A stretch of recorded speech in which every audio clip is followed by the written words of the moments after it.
The static is particularly heavy over the channel tonight, but if the shortwave is holding, we are live. It is Tuesday, August 5th, 1941, and I am looking out over a completely blacked out London. The wardens just went past my window. It is quiet here, but the papers, well, they are anything but quiet. We are just 4 days out from President Roosevelt's announced embargo on oil and aviation fuel to Japan, and the United States has officially extended Lend-Lease to the Soviets as of August 2nd. It feels like the machinery of the entire world is being re-engineered overnight. And joining us from the KDCR studio in Chicago, where I trust the lights are still burning, is my partner, Robert Reed. Robert, how is the connection on your end, fella? Holy cow, Simon. I can hear you, but it sounds like you're broadcasting from inside a tin can at the bottom of the Atlantic. Chicago is absolutely boiling tonight. And I don't just mean the thermometer. Everyone on the street is talking about that one-vote margin in the House last week to extend the draft. One single vote. It feels like we are standing on the very edge of tomorrow, watching the gears of history turn. And that tension, that feeling of a world being reshaped by massive industrial forces, it fits our subject tonight down to the ground. We are talking about a fellow who didn't just look at the future, he literally fell asleep and woke up right in the middle of it. We are diving into the complete golden age run of Gary Concord, the Ultraman. Ultraman, yes, a character who represents a very different kind of man of tomorrow than the one we usually talk about in Metropolis. Gary Concord doesn't come from another planet, Robert. He is a regular American boy who gets preserved like a butterfly in a specimen jar and wakes up in the year 2239. It's a remarkable run, starting in All-American Comics number 8, running through number 19, with a very high-profile stop in All-Star Comics number 1. And the entire thing is the work of one incredibly singular voice, Jon L. Blummer. And boy, oh boy, Blummer is something else. You know, we got a letter from our mysterious friend, that fella Mr. Moore, who claims to be writing to us from some high-tech future, and he pointed out that this is actually the very first sci-fi hero in the All-American line. He told us to look closely at how the strip tries to balance the fantasy of the future with the very real anxieties of the world we're living in right now in 1941. So, let's crack open All-American number 8 from November 1939 and see how this tomorrow actually begins. We begin not in the future, but in what was, for 1939, a very near future, the year 1950. Jon Blummer introduces us to Gary Concord's father, a scientist who is utterly horrified by what he calls the Great War of his era. He builds this hidden subterranean laboratory deep under the mountain rock, seeking a place where, as he puts it, science can be used for peace, not slaughter. But his young son Gary is playing in the laboratory, and, well, Robert, it's the classic comic book domestic accident, isn't it? It is the gold standard of laboratory goofs. Young Gary is running around, he bumps into a table, and crash. He knocks over a vat of his father's experimental preservative gas. The chamber seals, the vapors fill the room, and Gary is knocked out cold. Now, Blummer doesn't just skip a year or two. He lets the clock run. The years turn into decades, the decades turn into centuries. The mountain above them is literally blasted away by subsequent wars, but that deep chamber remains untouched until the year 2239. 218 years, Simon. 218 years. It's an incredible span of time. And when Gary finally awakens, the gas dissipates, and he steps out into a world that has been completely, utterly leveled. The civilization he knew is gone, replaced by a strange, high-tech feudalism. He is discovered by a group of peaceful agriculturalists who are being oppressed by a brutal, metallic tyrant who calls himself Tor, the emperor of the underworld. And Gary, who has spent 2 centuries breathing in those concentrated chemical vapors, realizes he has developed what the strip calls ultra strength and ultra speed. He's a regular human dynamo. He can leap over mountains, he can run faster than a bullet, and his skin is tough enough to shrug off those futuristic disintegration rays. But what I love about this first issue is how Blummer draws the future. It's not just shiny towers, it's this wild mix of ruined stone and super scientific machinery. Gary agrees to help these peaceful farmers, and he goes after Tor's subterranean stronghold. He literally tears his way through these massive iron doors with his bare hands, corners the tyrant Tor, and uses his father's old scientific journals to declare a new era of peace. It is a very distinct moral stance, Robert. Gary Concord doesn't become a soldier. He becomes the, quote, Prime Minister of Peace. He takes his father's name and his father's mission and decides that his super strength is merely a tool to force the warring factions of the 23rd century to put down their weapons. It is, quote, peace through strength in the most literal sense imaginable. Now, as we move into All-American issues 9 through 15, the world building just goes completely off the trolley. Gary Concord isn't just punching local thugs anymore. He is trying to run a global government of peace from his capital in Peace City. And Blummer starts introducing these wild, fantastic gadgets that make our current bombers look like old horse-drawn buggies. We got these giant, hovering, flying torpedo platforms that can drop magnetic screens over entire cities, and these atomic ray deflectors that can melt a battle cruiser from 50 miles away. The flying platforms are really the visual signature of these middle issues, Robert.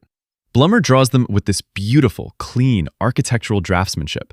They look like massive, floating concrete slabs suspended in the air by electrostatic force. But what is fascinating is the tone shift.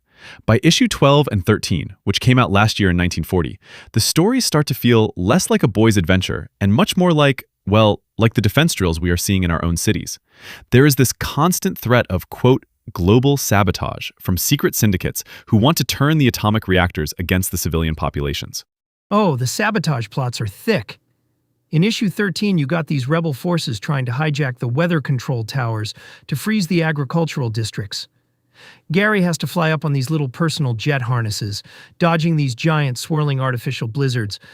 It's got this real sense of urgency.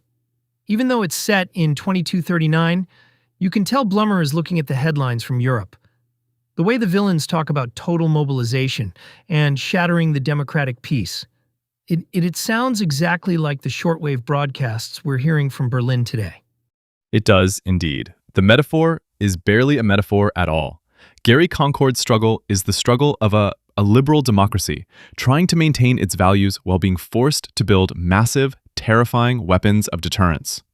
In issue 15, he has to make a speech to the Global Council, arguing that if they use the ultimate atomic disintegrator, they will become no better than the tyrants they overthrew. It is remarkably mature writing for a 10-cent comic book, Robert.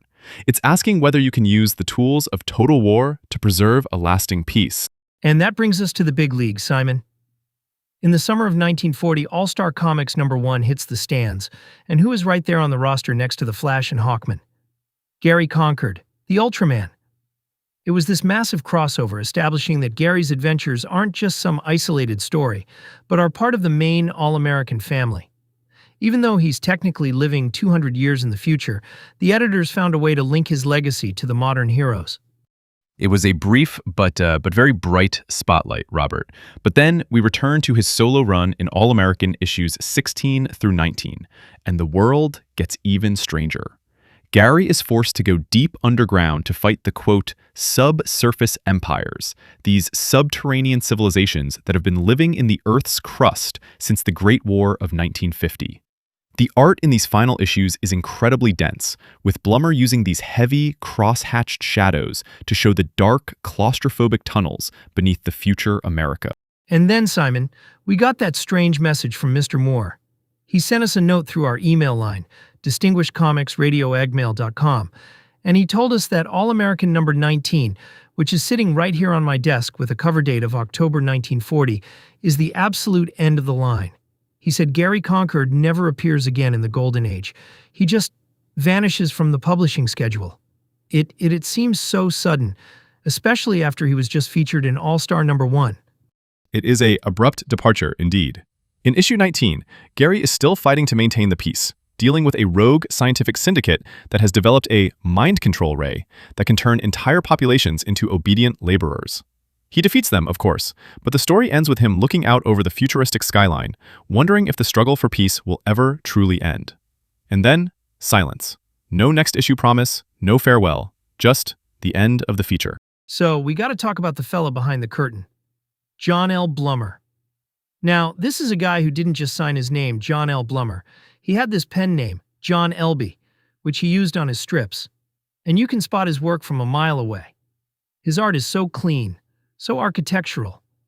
He loves drawing these big, sweeping vistas of futuristic cities with these perfect, ruled lines and these giant circular windows. It looks less like a standard comic book and more like an industrial designer's notebook. Jon L. It is a very clever, stylized signature. And his design sense is really what set the strip apart, Robert. He had this absolute obsession with functional-looking machinery. The dials, the levers, the glass tubes, they didn't just look like random circles on the page. They looked like they had a purpose. But when we ask ourselves why Ultraman was canceled, well, I think we have to be honest about the limitations of the strip. What did he do well, and where did he stumble? Well, what he did brilliantly was the world building. You felt like 2239 was a real place with its own history, its own politics, and its own rules. But where he stumbled, Simon, was the pacing. The stories could be incredibly dry. Gary Concord would spend 3 pages sitting at a desk signing peace treaties or arguing with global delegates before he actually jumped out a window or threw a punch. For a kid looking for the high-octane thrills of the Flash, all that committee room talk must have felt like schoolwork. It was perhaps a bit too intellectual for the standard 10-cent audience, yes. And there was also the distinct lack of a memorable, recurring rogues gallery. Tor of the Underworld was a decent villain for the origin, but after that, Gary was mostly fighting anonymous saboteurs and rebel generals, who all looked more or less the same in their metallic tunics. Without a Joker or a Lex Luthor to focus the conflict, the strip, well, it began to drift.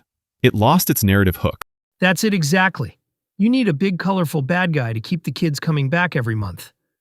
But even if it didn't last, Ultraman was a real pioneer. It showed that comics could handle serious, big-picture science fiction with a real moral conscience. Well, Simon, my studio clock is telling me we're about out of time tonight, so we better let the folks know what to get ready for next week. Indeed.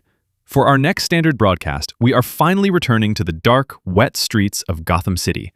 We will be covering Batman 1940 Part 3, diving deep into Detective Comics issues 40 through 42, the historic 1940 New York World's Fair comics, and the landmark Batman issue number 2.